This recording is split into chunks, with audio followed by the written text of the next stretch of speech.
bom? Eu sou a Mikan, Mika com 3 N's no final, e esse é mais um Responde Mikan, o vídeo em que eu respondo as perguntas que vocês me fizeram pelas redes sociais. Dessa vez eu pedi as perguntas de vocês e eu decidi fazer uma coisa um pouco diferente. Eu selecionei as perguntas que eram sobre jornalismo, faculdade de jornalismo, mercado de trabalho, porque várias vezes vocês me perguntam sobre isso, então achei legal concentrar várias dessas dúvidas em um vídeo só. Então vamos para as perguntas de vocês.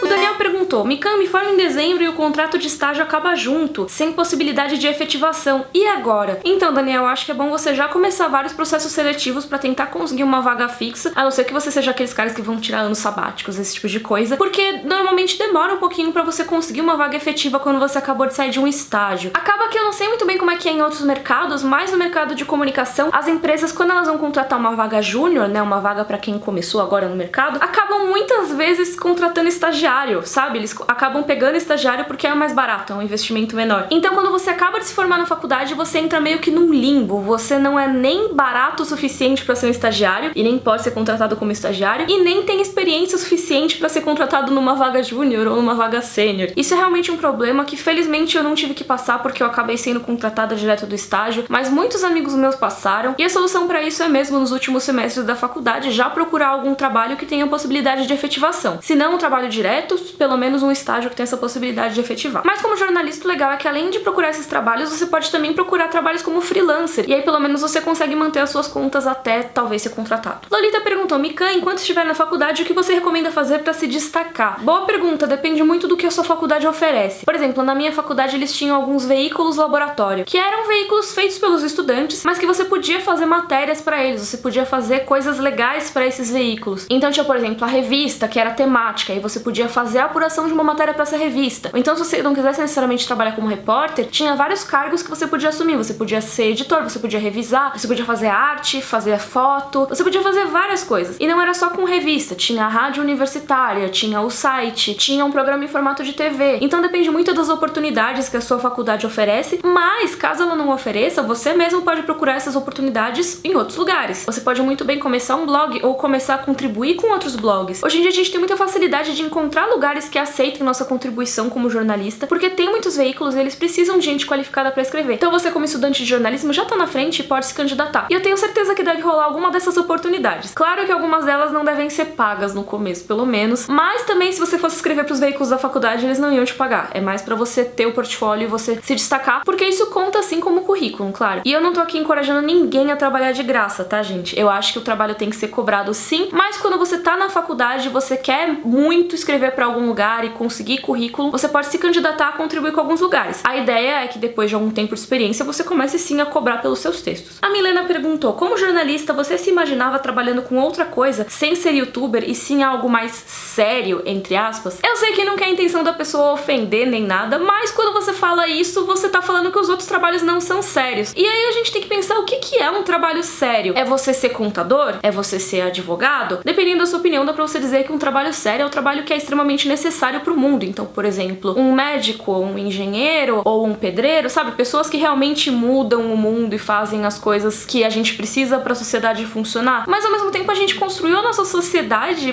pra encaixar todos esse tipo de profissões. Então todas elas são necessárias pro funcionamento da sociedade. Inclusive a profissão das pessoas que criam entretenimento. Assim como existe o cinema, assim como existem os games, essas coisas são necessárias pra pessoa que trabalha num trabalho sério não surtar no final do dia. Ela tem a distração dela. E é lógico que volta e meia eu pensava: mas será que eu estou mudando o mundo com o meu trabalho, não sei o quê? Eu acho que cada um pode mudar o mundo do seu trabalho sim, independentemente dele ser sério ou dele não ser sério. Por exemplo, aqui no canal do YouTube eu tento sempre melhorar o dia das pessoas e trazer coisas novas pra vida delas, porque talvez essas pessoas estejam precisando de novas histórias na vida delas, então é legal elas conhecerem coisas novas. E eu acho que com isso eu posso trazer mudança pra vida de muitas pessoas que talvez, como jornalista de economia ou jornalista de política, eu não fosse trazer, porque essas profissões já estão tão cheias de regras e cheias de protocolo que você acaba sendo mais um lá no meio às vezes. Principalmente quando você é novinho, assim, você acabou de entrar na profissão, você meio que vai e entra nas engrenagens e tá lá fazendo as mesmas matérias que as pessoas de 10 anos atrás faziam. E isso não é nenhuma crítica aos meus colegas que fazem jornalismo econômico, aos meus colegas que fazem jornalismo político. Pelo contrário, eu admiro muito o trabalho deles. Mas eu também aprendi a admirar o meu trabalho. Eu aprendi a apreciar o trabalho das pessoas que cobrem áreas que são consideradas menores do jornalismo. Isso é muito uma desconstrução que você faz ao longo da faculdade, ao longo da sua carreira. Quando eu decidi que ia fazer jornalismo, a minha ideia era ser correspondente internacional. Não, eu vou falar sobre guerra, vou falar sobre política. E sim, existe espaço para isso. Tem colegas que fazem isso. Mas ao mesmo tempo, ao longo da carreira, eu percebi que dá pra você fazer jornalismo com várias outras coisas. Porque o legal do jornalismo é contar as histórias. Elas podem ser histórias que mudam a política mundial, sei lá, Watergate, ou elas podem ser histórias que mudam a vida de pessoas numa comunidade pequena, que é uma coisa que eu fazia num dos meus primeiros trabalhos, que foi uma coluna de histórias curiosas sobre São Paulo. Eu fazia reportagem pra coluna do Marcelo Duarte, não sei se vocês conhecem, e com isso eu descobri muita coisa sobre a cidade de São Paulo, muitas histórias muito interessantes, e eu pude levar essas histórias pra outras pessoas também. Aí depois, quando eu fui pra área de jornalismo gastronômico, eu percebi que você consegue contar histórias muito legais nessa área, porque comida também é cultura e os ingredientes chegam e mudam a vida dos povos por onde eles passaram. E quando você vê por que tal povo tem uma receita e outro povo tem uma receita parecida, você tem que ir na história daqueles povos, você tem que pegar desde as raízes coloniais. É muito louco e são coisas que exigem apuração. E quando eu fui fazer noticiário internacional, porque quando eu fazia plantão eu ficava no noticiário internacional lá do Estadão, não era tão legal assim. Eu não fazia o jornalismo que eu queria fazer quando eu tava pensando em fazer a faculdade lá no começo. Quando eu ficava lá no plantão, eu tinha que basicamente ver o que as agências internacionais estavam mandando pra gente, e aí eu escrevia o texto baseado naquilo, porque eu não ia lá fazer uma matéria investigativa no Mali ou sei lá o que. Pode até ser que um dia rolasse, tinha vários repórteres muito bons que faziam isso. Só que eu percebi que não é só nessas áreas super sérias que você consegue fazer um trabalho legal de contar essas histórias. Minha paixão sempre foi contar histórias, então acho que não importa muito se elas são histórias internacionais e de aspecto muito grandioso, ou se são histórias pequenininhas, mas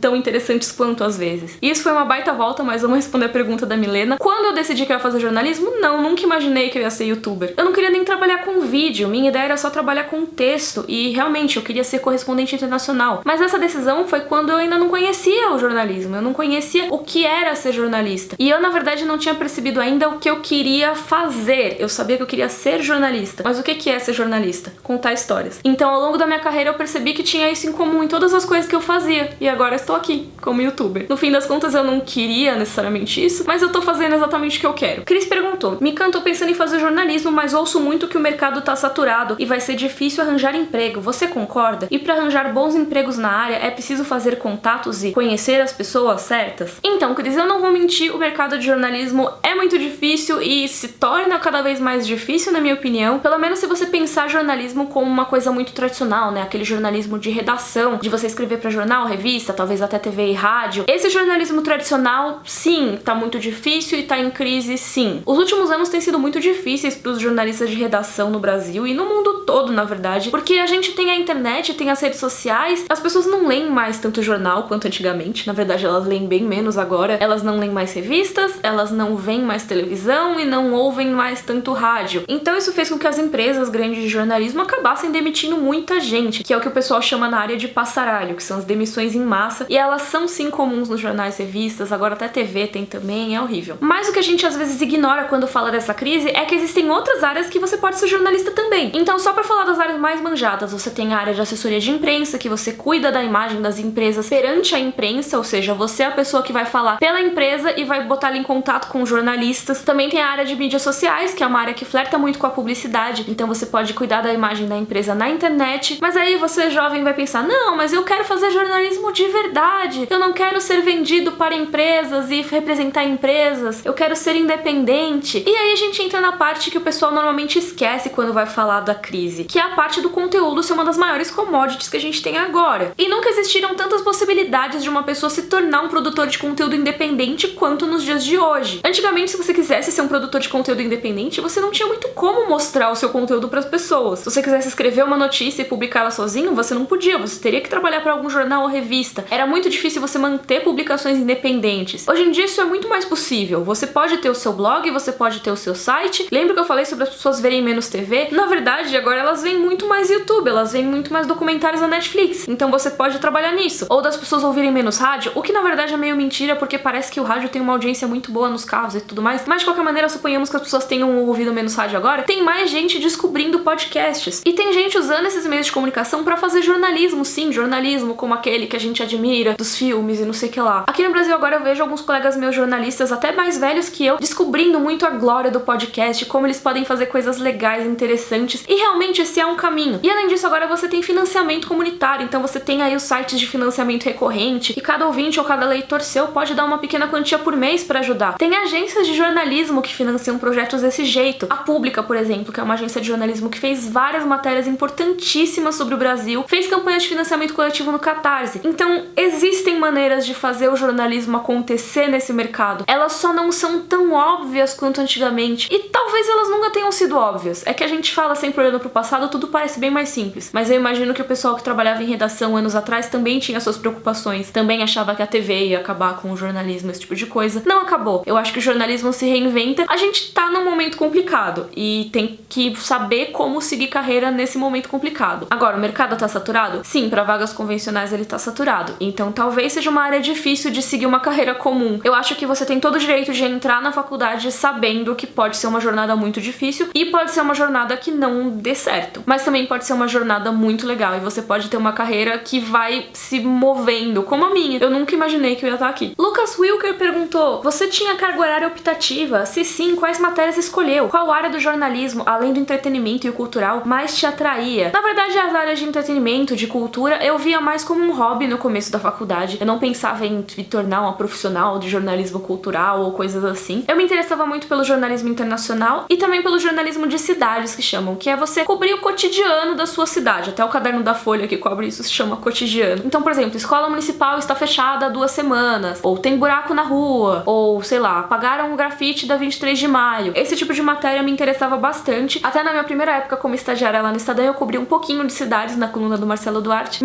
A coluna misturava bastante assunto, né? Porque era tudo coisas curiosas da cidade. Então tinha essa parte de cidades, tinha a parte de gastronomia, a parte de cultura. Era bem legal porque eu podia flertar com várias áreas da cobertura ali. Era muito interessante esse trabalho. E sobre a carga horária optativa, não tive nenhuma matéria optativa e eu acho que isso fazia muita falta no meu curso. A única matéria optativa que eles disponibilizavam na minha época era Libras, que eu queria muito ter feito, só que você tinha que pagar uma matéria a mais e na época eu realmente não tinha condições de pagar. Pra quem não sabe, eu me formei na faculdade Casper Libero e eles tinham falado de planos de colocar uma grade optativa. Eu não sei como tá hoje em dia. Se você faz Casper, diga aí nos comentários como tá. Mas eu lembro que, por exemplo, uma colega que fazia Mackenzie tinha matérias optativas e isso era muito legal, porque aí você já pode ir mais ou menos pra área que você quer se especializar. A formação em jornalismo costuma ser muito geral, porque realmente você tem que se preparar pra ser um jornalista. Mas aí o problema é que você chega na área que você vai cobrir sem saber muita coisa sobre essa área. Então as matérias optativas, eu acho que a pessoa tinha, sei lá, jornalismo de viagem, jornalismo cultural, que aí dá pra você já saber um pouco mais sobre a área que você vai cobrir. Mas é realmente aquilo, eu acho que essa formação geral é necessária pra formar os repórteres, editores, etc, com uma visão mais global e aí sim depois você se especializa. O Cid perguntou: você gostava de participar de congressos, simpósios, etc? Chegou a viajar para fora do estado para alguma atividade? E as assembleias, atos, etc, organizados pelo movimento estudantil? Olha, eu não participei de nenhuma dessas coisas, pra ser bem sincera. Eu acho que isso é muito mais comum entre os estudantes de universidades públicas. Eu, como fiz uma faculdade particular, não cheguei a participar desse tipo de evento. Mas não quer dizer que não tenha oportunidade, eu acho que deve ter sim. O João Pedro perguntou: você acha que o curso / carreira de jornalismo é uma boa pra quem quer ser escritor? Já foi, né? E tem muitos escritores consagrados que começaram como jornalistas e às vezes até conciliaram os 2 trabalhos. Mas eu não sei se é a melhor faculdade pra isso. É lógico que em jornalismo você vai aprender a escrever um pouquinho melhor, talvez, você tem aula de português, de redação, mas não é uma aula de redação focada em escrita criativa. Eu acho que se for pra você fazer uma faculdade pensando na profissão de escritor, talvez seja melhor você fazer letras, porque pelo menos você vai estudar mais literatura e tudo mais. Mesmo assim, minha opinião totalmente de fora da área de literatura, tá, gente? Totalmente de fora. É que a profissão de escritor você não vai desenvolver em nenhuma graduação. Eu acho que pra você ser escritor você precisa ter mais domínio de técnica, de escrita e tudo mais, e isso não vai ser uma faculdade que vai te dar. É melhor você fazer cursos livres, eu acho. E nesse caso, a sua carreira pode ser qualquer uma, basicamente. Eu acho até que jornalismo jornalismo talvez te atrapalhe um pouco. Eu lembro muito um professor que contava de uma estudante que fazia faculdade de jornalismo e de direito. Nas duas faculdades você escreve muito, mas você escreve completamente diferente na área de direito e na área de jornalismo. Na área de direito você tem aquele texto gigante, cheio de palavras difíceis e coisas que vão dando voltas e tudo mais. E no jornalismo você aprende a ser o mais objetivo possível e dar o máximo de informação possível. E nenhum desses estilos tem tanto a ver assim com prosa literária, dependendo do estilo que você vai seguir. Então na área de jornalismo é capaz de você se viciar em um estilo de texto, dependendo do lugar que você trabalha. Às vezes você vai produzir só o mesmo estilinho de texto e você pode se viciar sim. Se alguém que tá assistindo aí é escritor, por favor, deem dicas aí nos comentários de qual carreira esse moço pode seguir. A Ana perguntou: Mikan, que dica você dá pra quem precisa escolher uma profissão agora e nem tem ideia do que fazer da vida? A primeira coisa é que eu acho muito cruel que a gente tenha que escolher uma profissão e o que a gente vai fazer pelo resto da vida quando a gente tem 16 ou 17 anos de idade. Isso é bem complicado mesmo. Eu não sei o que eu quero fazer da minha vida agora e já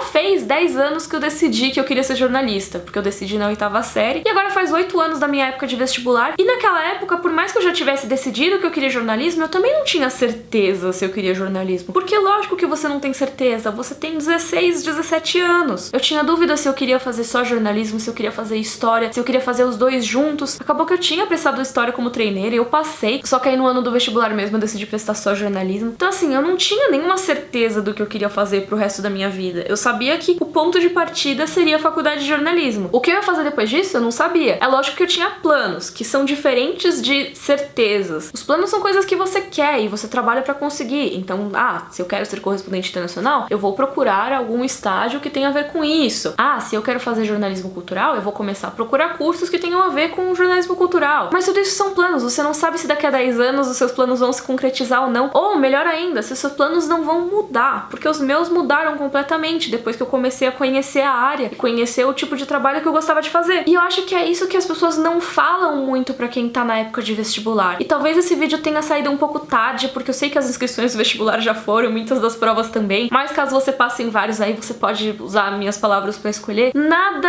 é pra sempre. Nada precisa ser pra sempre. Então se por acaso você tá desesperado porque essa escolha vai ser o que você vai fazer pelo resto da sua vida, não precisa ser. Se você por acaso uma hora perceber que o jornalismo não é pra você, você pode muito bem tentar procurar outra área pra trabalhar. Você pode muito bem descobrir outra coisa que você goste, que você possa ter uma carreira legal. Nunca é tarde demais pra mudar, sabe? Eu lembro quando eu fui pedir demissão de um dos trabalhos mais legais que eu tive e que eu tava, mas será que não tá muito tarde pra mudar, não sei o que. Minha mãe olhou pra mim e falou: você não tem nem 25 anos, do que você tá falando? E realmente nunca é tarde. Eu sei que eu tô falando de uma visão muito privilegiada, eu moro com a minha família, eu não tenho filho pra criar. É lógico que é muito mais difícil fazer essa mudança de carreira quando você tem pessoas que dependem diretamente de você. É lógico que é mais difícil nessa situação, mas não é impossível. A pessoa pode fazer uma transição da carreira ao longo dos anos, pode estudar enquanto trabalha em outra coisa. Eu não vou ser essa pessoa que vai falar que é fácil pra todo mundo, mas que a decisão não é definitiva, ela não é, gente. A sua decisão do que prestar no vestibular é isso, é uma decisão do que prestar no vestibular. Onde você vai cursar, que curso você vai fazer, que tipo de estágio você vai pegar, não sei o que, não sei o que lá. Você pode fazer os planos pra você também não ir, vou lá fazer a faculdade, não seria o que eu tô fazendo aqui. É bom ter planos, mas eles não precisam ser escritos, tatuados no seu braço, sabe? Você pode só anotar num caderninho a lápis e quando você achar que não tá funcionando, apaga e escreve outra coisa por cima. E aí muda a sua carreira, deu pra entender? E essas foram as perguntas desse Responde Mikan. Se você quiser aparecer no próximo, ter sua pergunta escolhida, é só você ficar de olho nas minhas redes sociais, que vão estar linkadas aqui na descrição, que quando eu precisar de perguntas eu aviso, aí todo mundo posta na mesma foto do Instagram, ou na mesma hashtag no Twitter, etc. E se você gostou, por favor, curte o vídeo, assina o canal. Um beijo e até a próxima!